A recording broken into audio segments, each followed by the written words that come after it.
Morning बच्चों। Good morning sir.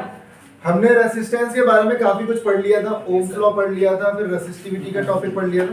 अब हम पढ़ रहे हैं कॉम्बिनेशन ऑफ रेसिस्टेंसेस। जो रेसिस्टर्स होते हैं, रेसिस्टर्स का मतलब यार कोई भी डिवाइस है। अब हमें डिवाइस को सर्किट में लगाना है, ठीक है। डिवाइस को क्या करना है, सर्किट में लगाना है। तो मैंने ये सर्किट में लगाया। पहले तो ये मैंने बैटरी बनाई। यहाँ पे आपकी मर्जी है, स्विच बना लो, स्विच बनाते हैं सेफ्टी के लिए। उसके बाद यहाँ पे मान लो कोई आपने अप्लायंस लगा दी, जैसे मैंने बोल दिया टीवी, तो टीवी की कुछ ना कुछ रेसिस्टेंस होगी R1। और यहाँ पे फिर मैंने लगा दिया कुछ भी, मान लो AC है, ठीक है, और इसकी रेसिस्टेंस होगी R2। और फिर मैंने इसको यहाँ से कनेक्ट किया, ठीक है। तो इसको क्या कहा जाता है, इस सर्किट को कहा जाएगा कि ये जो सर्किट है वो किसमें है, सीरीज में। किसमें है, सीरीज में। क्यों है वो भी बताऊंगा, और दोनों के फायदे, दोनों के नुकसान भी। ये मैंने सर्किट बनाया, यहाँ मैंने स्विच बनाया। अभी रुक जाओ, बोर्ड गीला है, इधर से यहाँ पे मैंने इस तरीके से, ये टीवी हो गया जिसकी रेसिस्टेंस R1 थी। उसके बाद नीचे ये मैंने AC लगाया और जिसकी रेसिस्टेंस R2। और यहाँ पे मैंने स्विच लगा दिया, ऑन है, और यहाँ पे मैंने जो भी है, दोनों में आप लोग बैटरी सिंगल लगा दो या कैसी भी लगा दो, सेल लगा दो, कोई दिक्कत नहीं, मतलब समझाने की कोशिश करिए। अब देखना सीरीज है और ये क्या है, पैरेलल है, तो मैं दिख भी रहा हूँ। इन दोनों में डिफरेंस क्या होता है, इन दोनों में ये डिफरेंस है कि जब यहाँ से करंट निकलेगा, यहाँ से करंट निकला, आगे गया। अब ध्यान से देखना, जब करंट यहाँ से जाए, तो अगर मान लो किसी तरीके से टीवी फूक जाए या ब्रेक हो जाए ये सर्किट, तो क्या आगे करंट पहुंचेगा? नहीं पहुंचेगा। तो ये इसका वो है डिसएडवांटेज, ये इसका नुकसान है कि अगर सीरीज में सर्किट ब्रेक हो गया ना, तो वो आगे नहीं पहुंच पाएगा, मतलब सर्किट कंप्लीट नहीं है, जलेगा। तो तुमने देखा होगा कि जो दिवाली की लड़ी वगैरह होती है ना, उसमें ऐसा हो जाता है अगर एक भी बल्ब फ्यूज होगा तो नहीं जलेगा।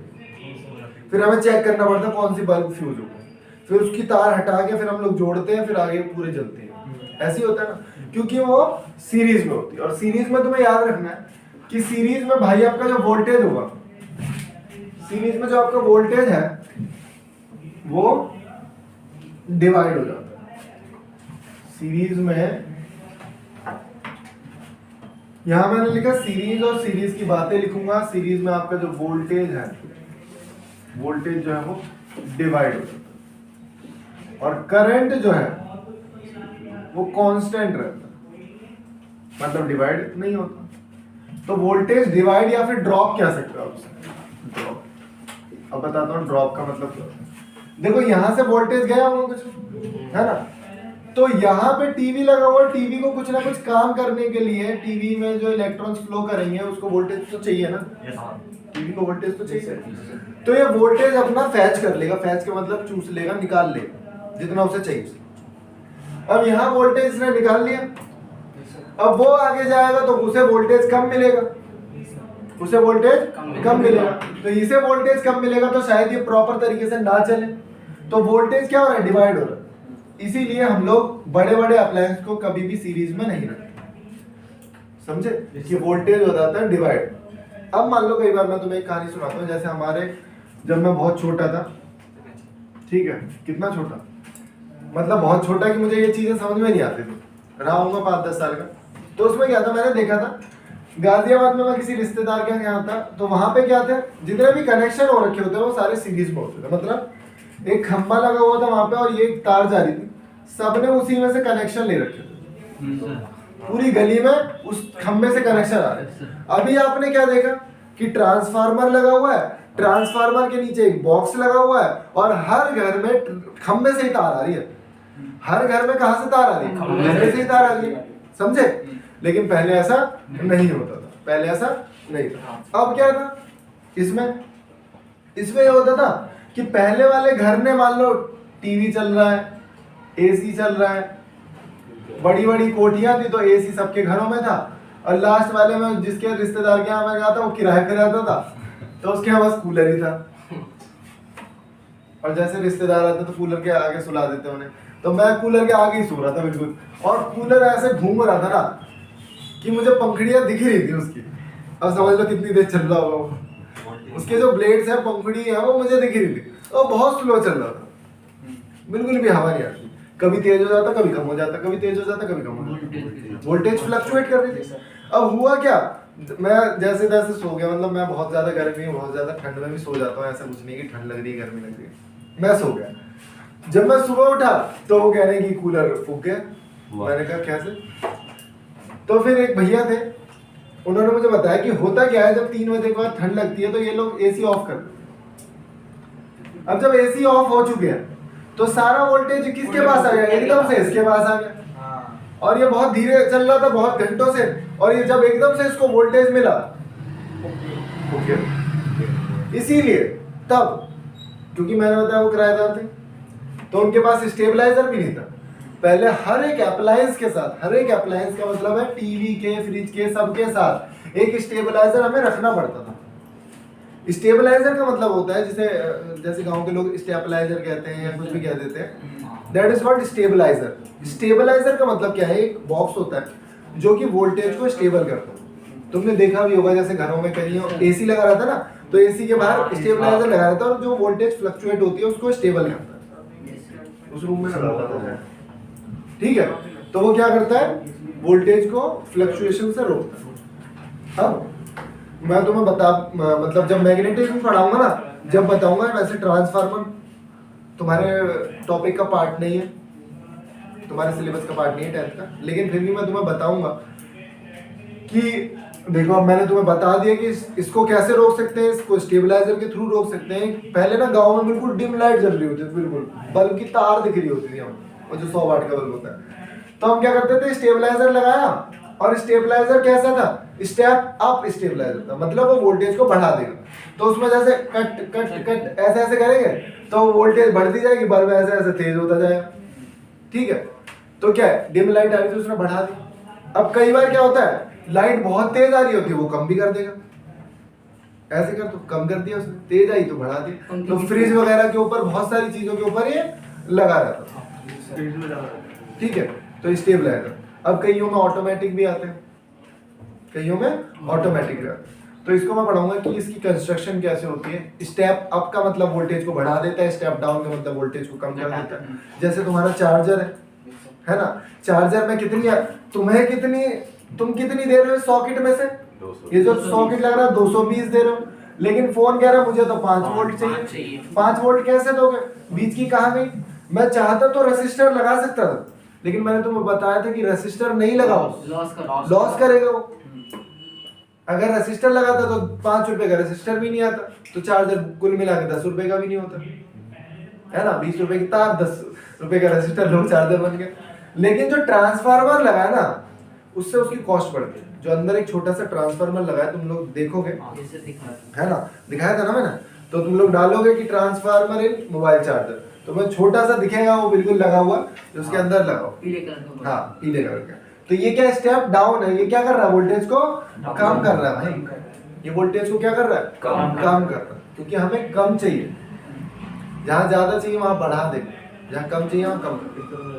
तो ये म्यूचुअल इंडक्शन मैग्नेटिज्म पे काम करता है, वो हम लोग मैग्नेटिज्म वाले चैप्टर में सर अब तो रजिस्टर यूज नहीं होता होगा, नहीं अब छोटी डिवाइस है, वो बताता है ना, मैं 5 रुपए खिलौना आया, अब 5 रुपए खिलौना में तू ट्रांसफार्मर तो लगा नहीं सकता, उसमें तो तुझे रेसिस्टर लगाना ही पड़ेगा, क्योंकि बल्ब तेरा बहुत कम वोल्टेज का है और सेल लगा रहा है तू 3 वोल्ट का, तो तू बीच में रेसिस्टर लगा, है ना। तो उसमें क्योंकि वो जो खिलौने होते हैं उसमें कोई ऐसा तो है नहीं कि वोल्टेज का कोई लेना देना तो है नहीं कि भाई ये तो बहुत कम जला है तो 10 मिनट जला 5 मिनट जला, वो शिकायत नहीं कर सकता।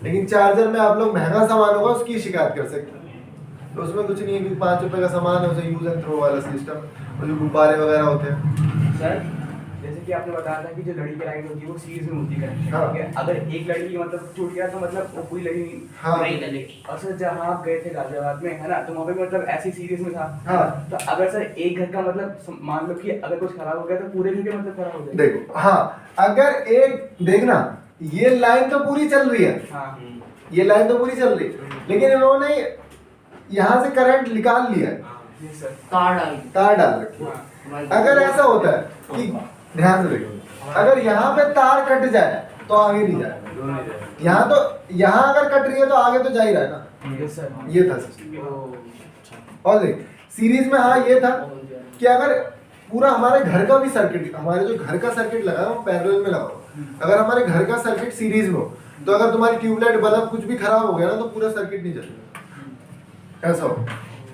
ठीक है, और उसका कंसेप्ट ये है कि मैंने लड़ी सीरीज में क्यों ही लगाई, मैंने लड़ी इसलिए लगाई सीरीज में क्योंकि मेरे को छोटे छोटे बल्ब है उसमें तो, और छोटे छोटे बल्ब में मान लो मैंने बोला कि 2 वोल्ट के बल्ब है, 2 वोल्ट का बल्ब है, तो और मैंने ले लिए 100 बल्ब, तो 100 बल्ब है, तो एक बात बताओ 220 वोल्टेज होता है, 100 बल्ब है तो सबको कितना मिल गया, लगभग 2.2 मिल गया, है ना, तो जल जाए, समझे। तो इसलिए सीरीज में लगा, क्योंकि कितने छोटे बल्ब होते हैं, उसको एक बल्ब को निकाल के उसमें तार जोड़ के इसमें लगा के देख लेना, फट जाएगा, क्योंकि उसको 220 इकट्ठा दे दिया तुमने, यहाँ पे हमने डिवाइड करके दिया, समझे। ये तो कहीं कहीं सीरीज कारगर है, कहीं कहीं पैरेलल है, इट डिपेंड्स ऑन सर्किट कि वो किस लिए यूज हो रहा है, तो किस लिए यूज हो रहा है। सीरीज में बस तुम्हें याद रखना है कि वोल्टेज डिवाइड होगा और करंट जो है हमारा फिक्स रहे, यहाँ पे भी करंट सेम और यहाँ पे भी करंट सेम, क्योंकि सेम बार लगी हो सेम ही है। ठीक है, अब मैं इसका एक फॉर्मूला ड्राइव करवाऊंगा आप लोगों को, अभी इतना डीप में नहीं पढ़ना तुम लोगों को, डीप में कब पढ़ना बताता हूँ, 11th-12th में पूरा एक टॉपिक है, बहुत अच्छे से पढ़ाया जाएगा, बहुत सारी चीजें और इन्वॉल्व होंगी जब तुम क्लियर कर पाओगे। अभी हो सकता है कई बच्चों के डाउट रहते हैं ये ऐसा क्यों होता है, ऐसा क्यों, तो थोड़े से और बड़े हो जाओगे ना तब वो क्लियर हो। जैसे मैं तुम्हें 5वीं क्लास में रेसिस्टेंस वाला टॉपिक पढ़ाऊँ, नहीं होगा क्लियर, अब तुम्हारा दिमाग बड़ा हो गया है तब क्लियर हो जाएगा, तो या तो तुम अपना दिमाग बिल्कुल बड़ा कर लो अभी, तब मैं तुम्हें समझा दूंगा। तो मैंने क्या बताया, जो भी यहाँ से वोल्टेज गया था टोटल, वो कहाँ डिवाइड हो गया, 2 सर्किट में डिवाइड हो गया, तो वोल्टेज डिवाइड हो गया टोटल मेरा V1 इसने ले लिया और V2 भाई इसने ले लिया। ठीक है, और मैंने तुम्हें बताया था कि जो तार का रेसिस्टेंस है ना, इसको हम लोग नेग्लेक्ट कर देते हैं, क्योंकि इसको भी लेंगे तो सर्किट बहुत, मतलब कैलकुलेशन बहुत कॉम्प्लिकेटेड होगा, उसको हम लोग क्या करते हैं, नेग्लेक्ट कर देते हैं। तो इसको क्या लिख सकते हैं, I T1 और R1, क्योंकि मैंने बताया करंट आपका क्या है, कांस्टेंट, करंट क्या है, कांस्टेंट, तो भाई I को यहां से कॉमन निकाल लो, निकाल लिया,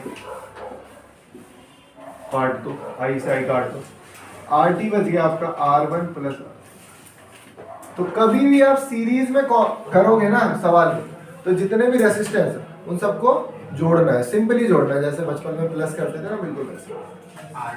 अब तो देखिए जब टोटल रेसिस्टेंस होगा तो बढ़ जाएगा, बढ़ रहा है ना, तो इसीलिए हम लोग घरों में ना ये वाला सर्किट यूज नहीं करते, क्योंकि रेसिस्टेंस जो है वो बहुत ज्यादा बढ़ रहा है, रेसिस्टेंस जो है वो बहुत ज्यादा बढ़ रहा है, और रेसिस्टेंस बढ़ना, हीट फिर दिक्कत होगी, कोई भी अप्लायंस फूक सकता है, दिक्कत हो सकती है। तो हमने क्या है घरों में ये डोमेस्टिक पर्पस के लिए ये वाला यूज किया, ठीक है। तो अब इसे उतारो, फिर क्या करते हैं हम लोग, ये वाला देखो। अब ये क्या है सर्किट, पैरेलल का। पैरेलल का मतलब क्या है कि यहाँ से जो भी करंट निकला वो डिवाइड हो गया, वो करंट डिवाइड हो गया I1 और I2। क्या डिवाइड हो गया, तो यहाँ तुम्हें याद रखना है कि करंट जो है वो डिवाइड, वोल्टेज कांस्टेंट है, वोल्टेज जो है वो कौन,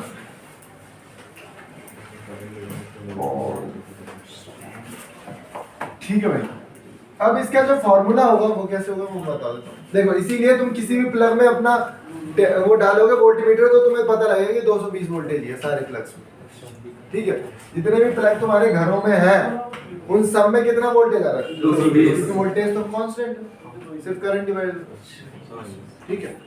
अब यहाँ पे हमें पता लगा कि करंट जो है वो डिवाइड हो गया, इसका मतलब जो टोटल करंट होगा वो I1 I2 के बराबर। अब ये 3 भी हो सकते हैं, मान लो मैंने कोई और अप्लायंस लगा दिया, यहाँ पे एक और लगा देते हैं R3 R2 R3, तो ये I3 हो जाएगा, ठीक है। यहाँ पे हो गया I2, ठीक है। तो ये जो IT है वो हो गया, अच्छा हमें पता है ओम्स लॉ से हम लोग ले सकते हैं V is equal to I R, तो I को क्या लिख सकते हैं V upon R। V upon R। बहुत बढ़िया। तो क्या मैं इसको V अपॉन R लिख दूं?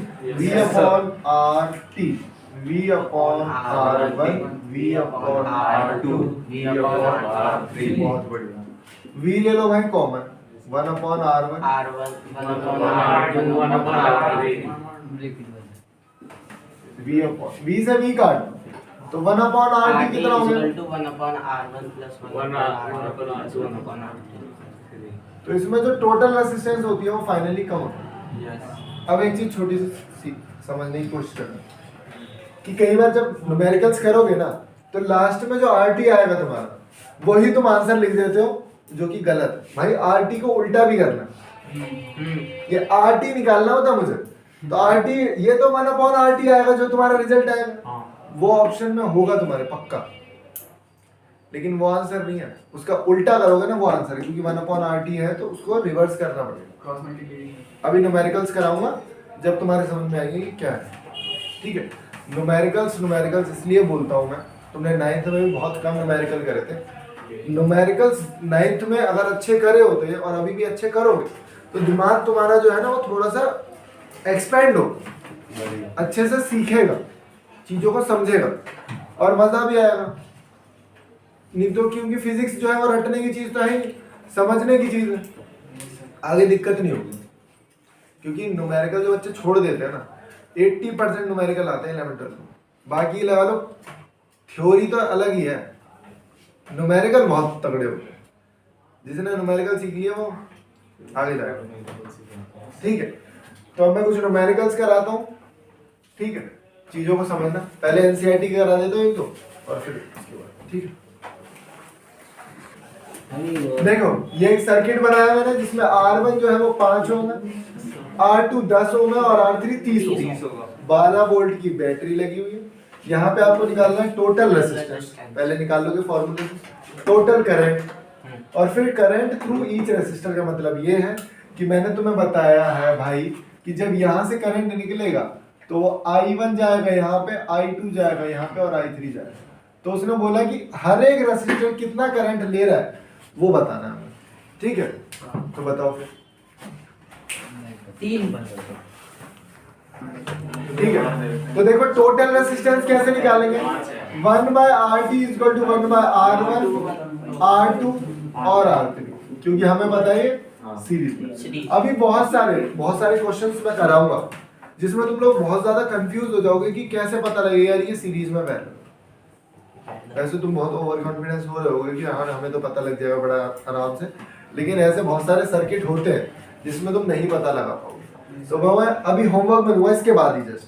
ठीक है, तो अभी पहले इस क्वेश्चन को कर लेते हैं। 1/5 1/10 प्लस 1/30, एलसीएम आया 30, यहाँ पे 6, यहाँ पे 3, यहाँ पे 1, कितना हो गया 10/30, 1/3 हो गया। लेकिन उसे उल्टा करोगे तो कितना हो जाएगा 3। तो रेजिस्टेंस टोटल कितना हो गया 3। तो टोटल करंट कैसे निकालूंगा, IR। तो V तो मैं कितना बता 12, ये नहीं पता, ये कितना 3, I कितना आ गया 4। ठीक है, एम्पेयर ओम। अगर नहीं लगाओगे 1 नंबर कटेगा। अगर डिस्क्रिप्टिव पेपर होता है तो अगर नहीं लगाओगे तो 1 नंबर कटेगा याद से। उसके बाद करंट थ्रू ईच रेजिस्टर, मुझे पता वोल्टेज तो सेम ही है सब में, तो I1 I2 I3, तो V upon R1, V upon R2 और V अपॉन R3। अब ये तो खुद ही कर सकते हो, ये भी कराऊंगा क्या। ठीक है, अब मैं इसको मिटा रहा हूँ, 4-5 सर्किट बना रहा हूँ, उसको तुम लोग करोगे फिर तुम्हें पता लगेगा कि तुम्हें कितना। ठीक है, ठीक है, ये 3 क्वेश्चन मैंने दिए। देखना सर्किट को समझना कि करंट जो है वो ए से गया। अगर किसी को पूरा सर्किट बनाना है तो वो ऐसे बैटरी लगा सकते कि यहाँ से करंट गया फिर डिवाइड हुआ, यहाँ से गया फिर डिवाइड हुआ, यहाँ से गया फिर डिवाइड हुआ। तो कल कराऊंगा इस टाइप के क्वेश्चंस की, इस टाइप के क्वेश्चंस को कैसे हैंडल करना होता है। ठीक है, एक और लिख देता हूँ जो कि तुम्हारी एनसीईआरटी में ही है। ठीक है, उसको भी लिख लो।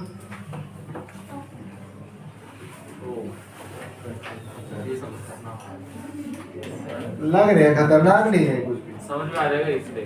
ठीक है, R1 R2 इसको ले लो 2, इसको ले लो 3, ये तो सब 1 डिपेंड कर रहा 2 है 3। ठीक है, हाँ तो इनको समझना है, सब 2 4 जितने भी लिखे हैं सबके आगे ओम लिख लेना। अंडरस्टूड है, वो जगह नहीं थी इसलिए नहीं लिखा, नहीं तो फिर हौच पौच हो जाता। नीचे वाला तो ठीक है, ओके, यस सर क्लास की